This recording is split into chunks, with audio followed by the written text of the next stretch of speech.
God hates divorce. Okay, he says that. God hates divorce. I hate divorce. God designed marriage, one man, one woman, for life. That's marriage. But God understands that we are in a fallen world. And so there are some concessions to the fallenness of the world.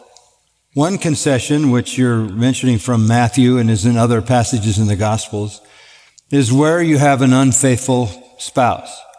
Where you have an unfaithful spouse. Ideally, that unfaithful spouse would repent and come back, and in a Christ-like way, you would forgive that spouse and keep that union together. But in the assumption that you have an unfaithful spouse that perpetuates that unfaithfulness, there is grounds for divorce. God even divorced Israel. He said, I gave Israel a bill of divorce for her many adulteries. So God understands that marriage is a union that can be so totally violated as to be virtually impossible to sustain without harm. So where there is impenitent adultery, there's freedom to divorce. And at the same time, if there's freedom to divorce, the assumption is that you can be married again. Now, the unfaithful spouse with perpetual unfaithfulness may be demonstrating that they're not a believer at all. Because that's really not how believers act, right? I mean, if you go to 1 Corinthians chapter 6, there are no adulterers in the kingdom. There are no homosexuals in the kingdom.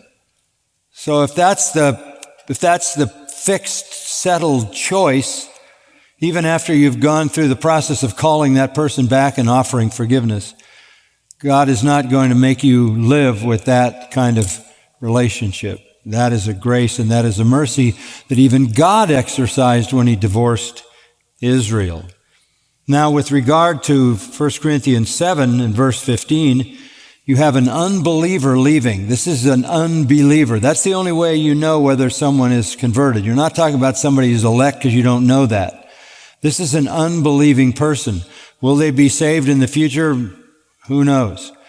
But if an unbeliever departs, let that unbeliever depart. You're no longer in bondage, and the language is the same language as divorce. So there are two biblical bases for divorce. One, impenitent adultery, and the other, an unbeliever departs. Let that unbeliever leave. You're not under bondage in such cases. God has called us to peace. There are cases that I know of where at a later time a spouse that left came to faith and the marriage was brought back together again. But that may happen, that may not happen. So I think though God designed marriage for life and God hates divorce, he understands that there are some intolerable situations.